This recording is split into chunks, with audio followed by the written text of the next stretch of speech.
Hello, welcome all. My name is Zach. I'm a storyteller, musician from Marrakesh, and I'm going to be telling you a story that is one of my very favorite stories, which I hope that you actually like. Now, this story, I have learned it from, I got it from my master storyteller, which is Ahmed Zaraani, the master. He's one of the kindest people I've ever met in my whole life, and he's one of the most generous masters I've ever actually happened to see. And I've been very lucky to work with him for almost 4 years. And I gained a lot, or probably everything I know in storytelling, and I gained it from him. But now, without further ado, I'm gonna be telling you the story. And as most of the stories that we have here in Morocco, my story starts with a king. But he was not like any other king, of course. He was a very special, bizarre, weird, powerful, that strange mixture that made him a very unique king. He was loved by all the people. He was just the caring kind of king. One day, he was sitting in his hall with his prime minister, which happens to be his very best friend. They were having a conversation, laughing, it was all good. Until moments later, when he looked up and he saw that there was a messenger coming toward him. And he was running in panic in that messenger. When he reached him, saluted him. "What's the matter?" said the king. The messenger told him, "Sir, I have very bad news. You know, we were fighting a war, but we've lost a battle. Now, the battle that we lost is very important. We're gonna lose a lot of ground. And the enemy is very happy about that." The king got all frustrated, all angry. There's nothing he can actually do. He looked into the minister. "What do you think about this whole thing?" The minister started thinking, and he looked into the king and told him, "Well, you never know, sir. It might be good. It might be very good later. Let's just wait and see." Thinking about that and thinking, he felt nothing positive about it, that king, and he just let it slip and slide. Next day, they were just sitting, having fun again. Same exact time, the same exact messenger came toward the king, and he told him, "Sir, again, very bad news. You know, we've had a lot of gold coming toward the village here. Now, some thieves stopped all the gatherings that we've made and we were traveling with, and they just cut the road on our way. And they actually stole more than the 2/3 of the gold that we've actually had. Now, I don't know what to do, sir, and I just came to you to tell you." The king looked again to the minister. The minister looked at him and told him again, "Well, you never know, sir. It might be good." The king decided to not say a word, and he just let it again slip and slide. Next day, now, instead of going to the same exact place, the king and the minister both decided to not go to the hall at all, but instead, they would go to the garden. Now, the king, of course, owned the palace. Every palace has a garden, and since he's the king, a very large one. Then he was just roaming and having fun, and all out of the sudden, it got all sunny and hot, and the weather was not actually, you can't actually support the weather anymore. It was all sunny, and the heat was insane.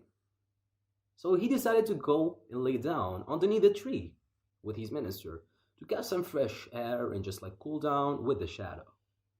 That's what they've done. They went underneath the tree, they started having a conversation. It was all getting all chill again, and all happiness and all positivity, until he took his eyes up into the tree where he saw an apple. He took the apple from the tree, and a knife from his back pocket, he started slicing that apple.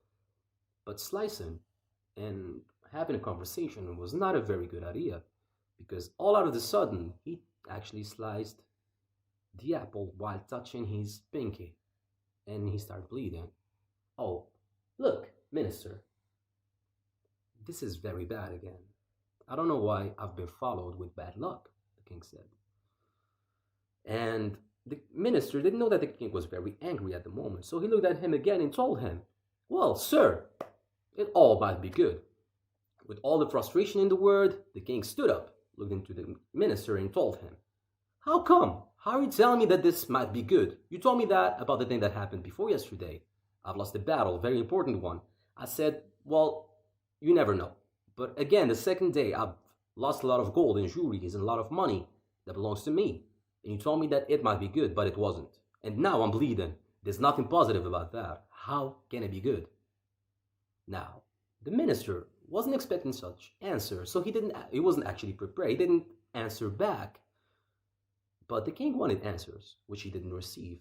And because the king was very severe, as I told you in the beginning, without second guessing it, he ordered one of the guards to take the minister to the jail as a punishment for telling him that this might be good. I told you, it was very weird. To get all his thoughts off, the next day he decided to do the best thing that he knows how to do, which is hunting. And it's the favorite thing that he does in life.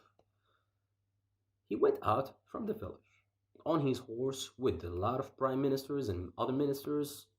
Of course, the prime minister was, of course, in jail, but other ministers were with the king. They were just roaming and roaming throughout the forest until the king saw a very beautiful gazelle, which he decided to actually follow. Following the gazelle for a long, long time, he actually lost all the traces that leaded him to the gazelle. Looking to the sky, it was almost dark, and he looked behind him, there was no one following.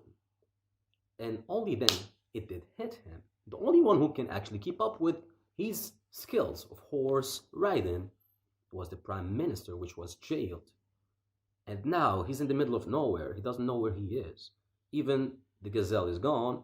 The ministers are not around. What can he do? He decided that the only logical thing to do in that situation is to actually tie the horse to a tree and sleep next to that horse and wait for the sunlight of the next day and then start actually looking for a way back to his village. That's what he done.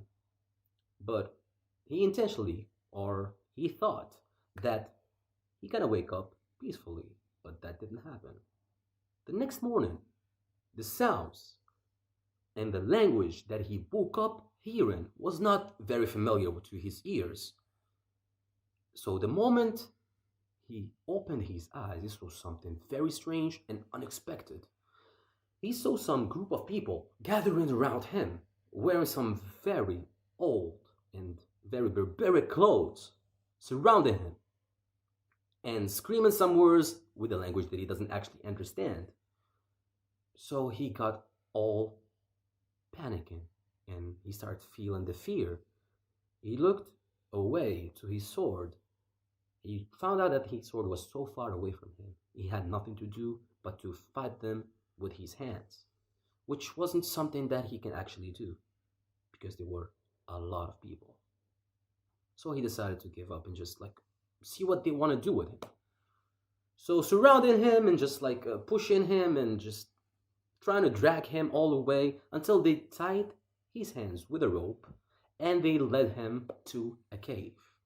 A cave that was so dark that you can't see your footsteps. But somehow, those people just know the road. They kept on going inside that cave until they reached the middle of it, which was a very large surface inside of the mountain, a very large cave. Inside that cave, there was fire and light, so he can actually see what's in front of him, that cave. He saw a lot of houses built inside of that cave from the rocks. He saw a lot of people wear some very barbaric old stuff or clothes that he didn't actually see anymore, or he didn't expect to actually be in real life anymore. So they led him until their very big headmaster.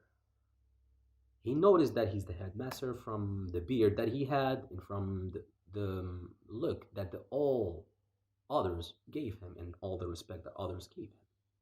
So he made some few steps to that old man. And the old man started speaking some words to him, words that he didn't actually understand.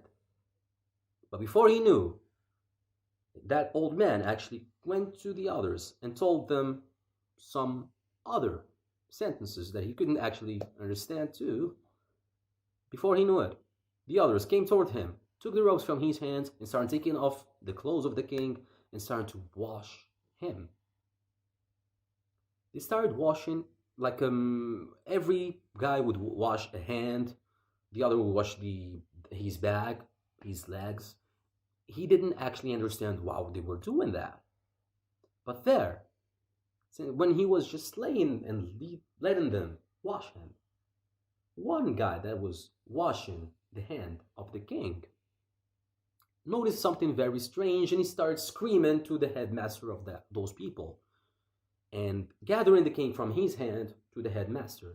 The headmaster took the hand of the king and looked at it. And he started looking into the king and just pushed the hand of the king and left him there. And with the angriness appearing on that headmaster in front of the king, he turned and gave him his back and said some words or shouted some words to the others. And before he knew it, the king was surrounded again with those people trying to drag him out of the cave. When they reached the gate of the cave, they throw the king out. He didn't understand the whole picture until they were actually throwing rocks at the king. And he looked into his hand and he found out what was happening.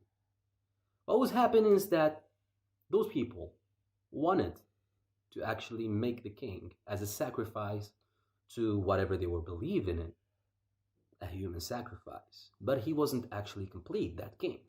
You know why? Because he had a cut on his finger, on his pinky. Only then he remembered the words of the minister who told him that the cut on his hand might be good, but the king couldn't find anything positive to actually believe him, and instead he led him to the jail.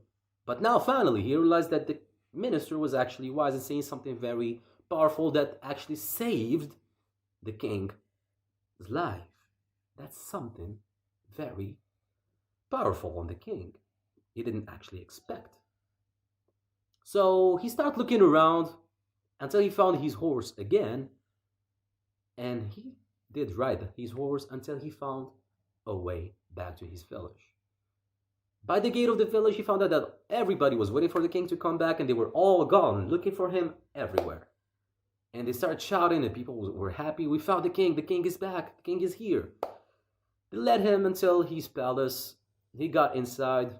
Some of the workers started actually washing the king and taking off all the dirt that he gathered from his journey and gave him some very nice silky clothes, and they led him again to be actually put on his throne. When he sat on his throne, he started telling everybody the story that happened to him. Only then he remembered that the prime minister, his very best friend, was still in jail.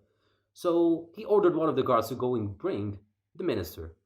The minister, all tired and all bothered with no sleeping from being in jail from not understanding what he'd done, he sat next to the king, and the king told him the whole story.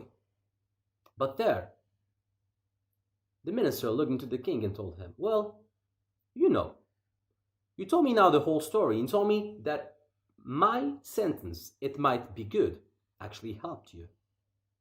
But it actually helped me too, some sort of way. The king, with all the frustration in the world on his face, appearing to the minister, he asked, well, how did it save you? You were actually in the jail. The minister looked at the king and told him, well, simply, if you were following the gazelle, who's going to be with you while you're following? Of course, it's me. I'm the only one who can actually keep up with your skills of horse riding. That's first. If you're going to be sleeping somewhere, I'm going to be sleeping next. If you're going to wake up on some people, I'm going to be waking up on those people as you. If they're going to drag you, they're going to drag me to the cave as well. If they wash you and find you that you're not a sacrifice or a complete sacrifice, they're going to wash me and find that I'm a very complete sacrifice and I'm going to be dead. So the actual thing of you cutting your finger was actually very good on both of us without you realizing. The king there realized that he had one of the smartest prime ministers that he can actually find. And since that day, he never, ever second thought or even considered thinking about anything that the minister would say. And since that day, the relationship between the minister and the king started taking a whole other route that both the minister and the king were not expecting. And there, both of them, after that, lived happily ever after. Thank you very much for listening to my story. I hope you actually finished it. I hope you actually learned something from my story. and have a good day. Isn't it wonderful that we can travel to Marrakesh? And the tellers from the Clock Cafe, the storytelling has been going on for a few years now.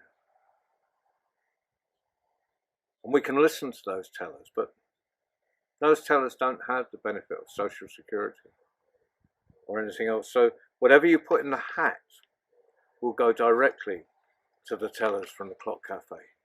And we appreciate you listening to the stories. Now, if you can afford it,